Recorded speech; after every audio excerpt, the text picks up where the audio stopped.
With the 2022 NBA draft just under a month away, Australian guard Dyson Daniels has seen his stock on the rise recently. Draft Express reported that Daniels has top 5 buzz around the league, and both ESPN and Bleacher Report have moved him into the top 6 on their big boards. Dyson's offensive game centers around his ability to beat defenders at the first level and get to the in-between area where his deadly floater is most effective. After lulling his defender to sleep here, a hang dribble with his right sets up a crossover to his left before taking off towards the rim. A help defender blocks his path to the basket, so Dyson decelerates with a spin back inside, which leads to that deadly floater.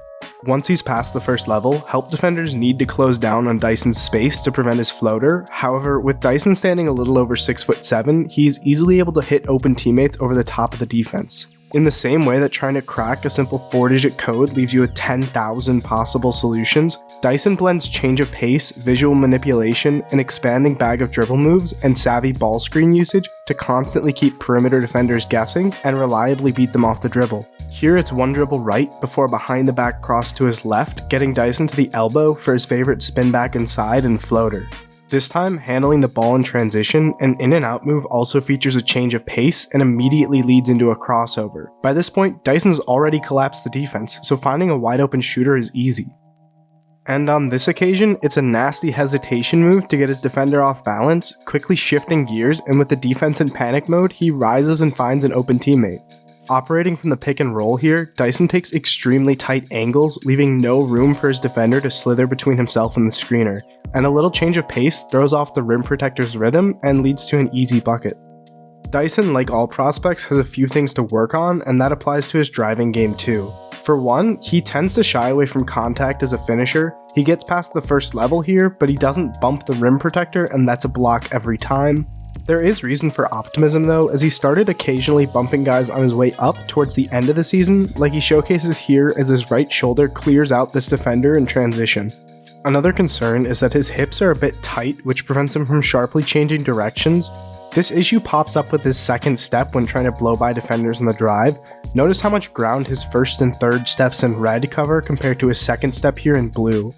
That extra step he needs to fully turn corners can allow quicker defenders to catch back up. However, this is kind of a double-edged sword, as it likely means Dyson isn't getting nearly as much burst as he can at this point, leaving him with a clear-cut path to getting faster as he develops. Alongside his half-court creation, Dyson's offensive repertoire includes a bunch of useful ancillary skills. He's a phenomenal rebounder for his size, active on the glass on both ends of the floor. That rebounding ability pairs nicely with his elite passing skill, turning simple defensive stops into full-court outlet passes for free points on the other end. Part of what makes Dyson such an incredible complementary player is his willingness to move without the ball. Starting on the wing here, it's his move into the open space above the break that forces a hard closeout, giving him an easy one-dribble pull-up. Dyson's perimeter shot is by far his biggest swing skill. His form was a work in progress throughout the season, but his 30% mark from 3 on the year does not represent his skill as a shooter in the slightest. He uses a smooth, compacted 1.5 motion shot, first bringing the ball to a set point close to his body but high enough to not obscure his line of sight, then smoothly transitioning to his release at the apex of his jump, which in full speed looks something like this. That improved form led to him shooting 42% on over 3 attempts a game throughout the final 10 games of the season, and according to reports, his lights-out shooting in workouts has been a big contributor to his draft stock's recent rise. On the defensive side of the ball, Dyson does a lot of things really well, thanks in large part to his incredible physical tools. He has otherworldly reaction times, which paired with his high level of hand-eye coordination lead to a ton of ridiculous tip passes.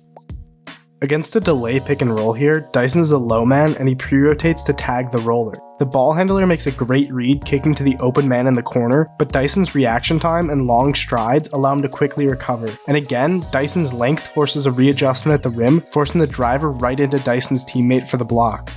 Plays like those make him a great off-ball defender, and as an on-ball defender, he's already pretty good, but he projects to be great. Here in transition, he gets cross-matched onto a 6'10" big man, but Dyson's able to stand strong, absorbing the contact and easily staying vertical to contest the shot. And during his time with the G League Ignite and Team Australia, he was mainly tasked with defending the opposing team's best perimeter player.